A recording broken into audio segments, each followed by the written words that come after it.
Hello, everyone. Welcome to the 454. This is a new feature that I'm adding to Manatee Local.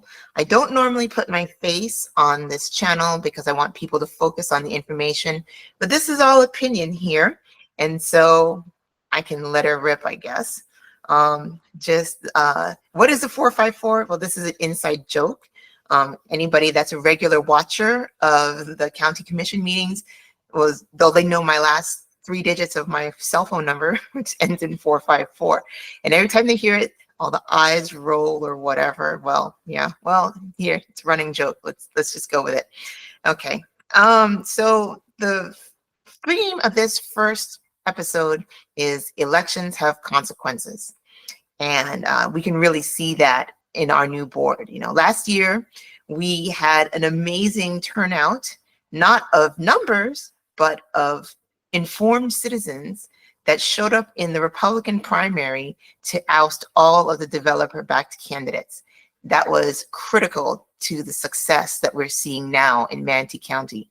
What we're having now with our new board, with our new majority, is a revival of responsiveness to the public, decorum toward the public, and respect for the public as the people that are being served by our commissioners and the administration. In previous boards, we've seen egregious actions by the commissioners where they would basically ignore tons and tons of public opinion and just do whatever they wanted, or rather whatever their paymasters wanted. But that's not the case now with this current board. The Manatee County electorate really got together and they whooped developer candidates and showed that money doesn't vote, people do. And elections really do have consequences. Now, it wasn't perfect. We still had a couple of folks slide by. The biggest one was Bill Connerly in House District 72. That was a failure there. Unfortunately, the real grassroots candidates didn't have enough traction. That would have been Alyssa Gay or Richard Green. Richard Green is my choice, but I don't live in HD 72. I live in 71. And speaking of 71, Will Robinson, again, didn't have a primary challenger in the Republican primary. He went unopposed.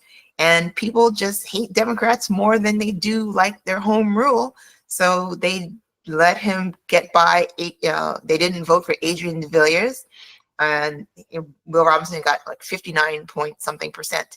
But apparently, that's a slight consequence for him. And I'll talk about that a little bit later.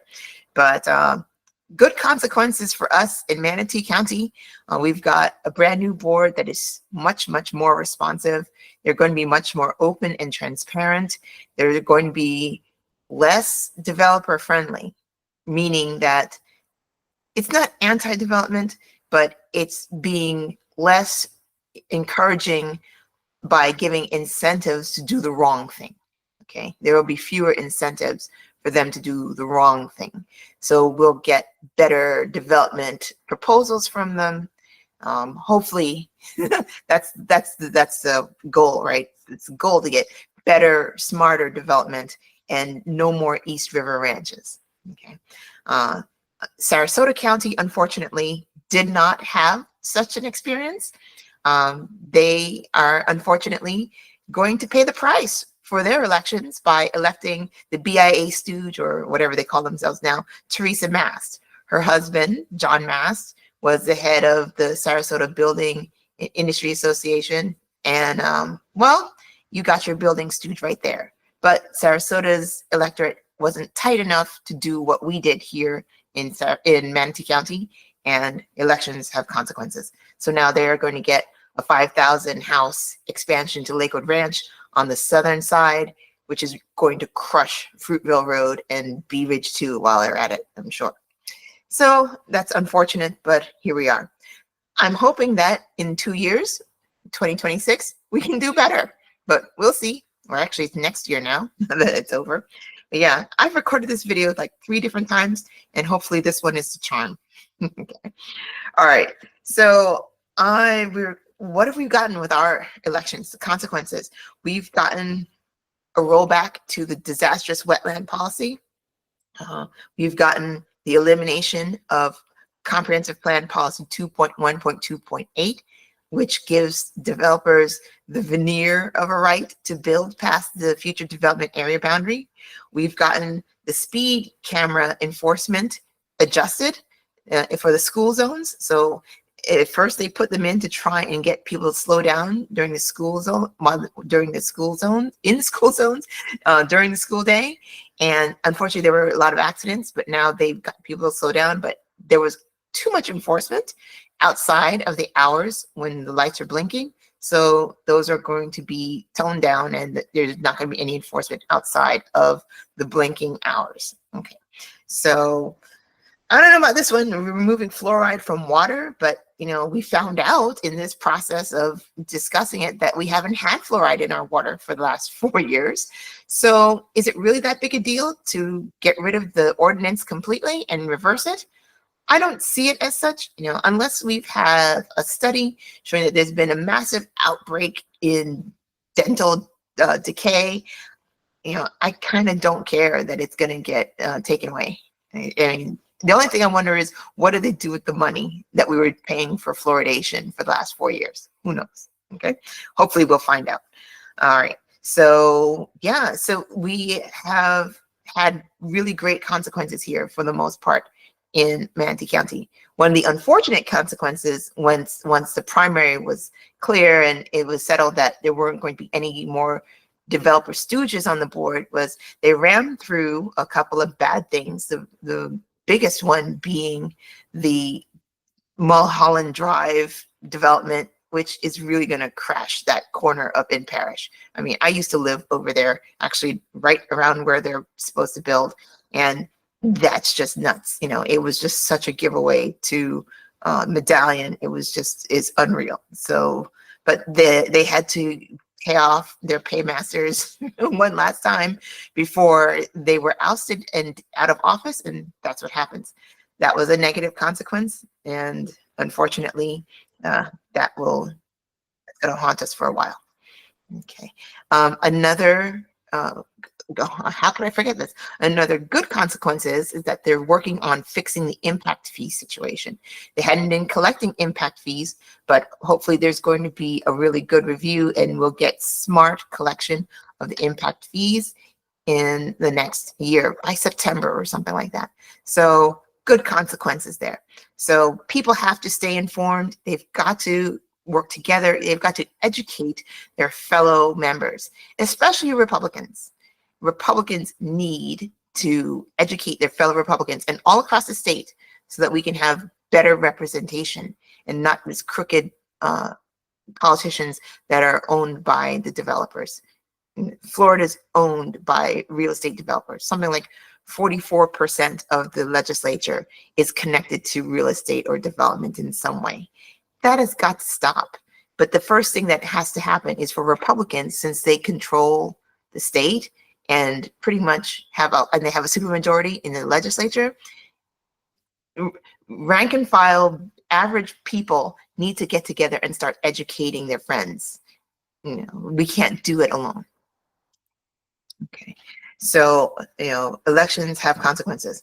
Back to Will Robinson. So in the last board, Kevin Van Ostenbridge, former commissioner, basically was in a big pissing match with the mayor of Holmes Beach and some of the other island cities, and basically tried to eliminate the island's autonomy, and got Will Robinson and the other members of the delegation to explore the idea of consolidating the island cities into either the city of Bradenton or unincorporated Manatee County, which would destroy the height limits and other restrictions that keep the islands feeling like old Florida.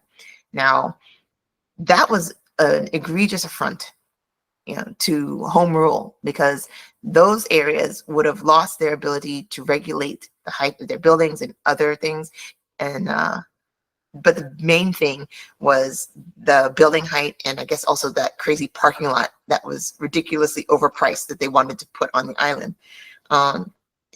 It was just ridiculous. But Kevin had leveraged his connections and got that study there, and it really created a threat that, Holmes Beach, yeah, they responded, and the island cities responded, But now that it appears that now when they saw the results of the election, that maybe they took another look at it, because they might have been willing to oust someone like Will Robinson for his part. Now, when I looked at the election stats for election night, Will Robinson was the only Republican that did not cross the 60% threshold. Granted, he came right up to it. It was like 59% point something. But everybody else really had a significantly better performance. You had 64, 65, 66%. Even Trump had like 61%, and Rick Scott. So Will Robinson technically underperformed by about 2% versus his other Republicans in the area. And that's like, it's kind of insane. I really wish more people had understood the role that Will Robinson had played in jeopardizing the whole environment of Anna Maria Island. You would lose your island government, then basically open Anna Maria up to being St. Petersburg. But somebody like Sean Coletta would have a field day putting up these enormous resorts, these tall, think of like what St. Pete looks like, Indian Rocks, those areas, these big resorts, with these, 10, 20 stories. I mean, that's what Anna Maria would look like without restrictions. If they had been absorbed into the city of Bradenton. I think the city of Bradenton has 18 feet you can or 18 stories you can do, or I don't remember the number. George said it somewhere, but yeah, but think about that. It would completely destroy the feeling of Anna Maria as it is. Would we want that? Will Robinson should have paid a bigger price for that. But unfortunately, partisanship gets in the way. Do you really hate Democrats more than you hate home rule? It's stuff to think about. Sometimes people have to bite the bullet, and vote for the other party. I did that. I registered Republican so I could get a better Republican in the office, understanding that Republicans were going to win. Get better people in office. Sometimes if you don't have a good option, it's okay to vote for a Democrat or some other party or NPA. It is okay to do that. This partisanship just breaks people's brains, and it's completely dysfunctional and is responsible for why we have such bad government at every single level, all the way up to the top. And I'm not saying it just for the Trump administration. Biden administration was terrible too. I certainly have my complaints about the way the Biden administration conducted itself. And honestly, yeah, the way they ran, they deserved to lose.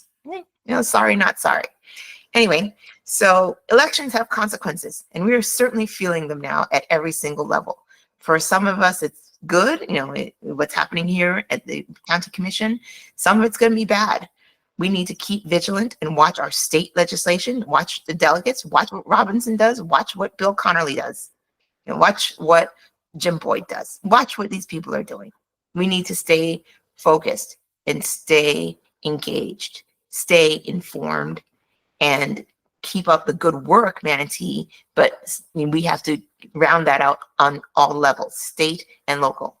Our local REC has already been punished for our insolence, I guess, because we chose not to put in the developer cronies. We don't have a functioning REC right now. Our elected state committeemen and state committeewomen cannot even vote, which is crazy. And why not? Because supposedly they can't vote because we don't have a functioning REC. And the only reason why we don't have a functioning REC is because of the Republican Party of Florida, or RPOF. They're the reason why. They just threw up their hands, allegedly, and they decided to protect the committee chair rather than allow the body of the REC to vote out corrupt leadership, which is bad. But you know what? The same people got elected again into power. So again, Republicans, you need to educate your fellow Republicans so that you can have better Republicans in office. Okay? Sorry, not sorry. Just saying. All right. So I'm going to link a few things here to this video. I'm going to link the video to Jackie Heiss's presentation at Manatee Patriots. She spoke and explained the situation at the REC. And I definitely want that in here, and just maybe a couple of other things, a few news articles into the description. But yeah, elections have consequences, and we have to keep up the good work. But there's still so much more to be done. That's all I gotta say. Well, thank you for listening. Thank you for sticking around as long as you have. I got some new business cards. I made these, got these made. So I'm going to take this to town halls so people can take them and give them to friends, and so people will know where to find the channel and stay informed. And I hope to see you soon. We've got the McCann Town Hall this week coming on the 5th. And we also have the Sadiq Town Hall on the Island Branch Library at 6 o'clock on the 13th. And George Cruz's February Town Hall, it's on the 19th at the Island Branch again. And also this week, the Central Branch Library is opening. So if you've been missing the Central Branch Library, it is back after repairs. So great job, Manatee County. But yeah, so next time I'm going to be out, it's going to be for the Robert McCann Town Hall, Lakewood Ranch Library at 6 o'clock. I'm going to do my best to be there on time. But, you know, I got to cross town, so bad traffic. Anyway, I think I'm going to do that one live. He extended an invitation to the other commissioners to attend. Well, I don't think attending is a good idea for them, but they will be able to watch in real time. Okay. All right. So that is all. Thank you so much. And like and subscribe, share as much as you can. Keep your neighbors informed. Thanks, and I'll see you next time.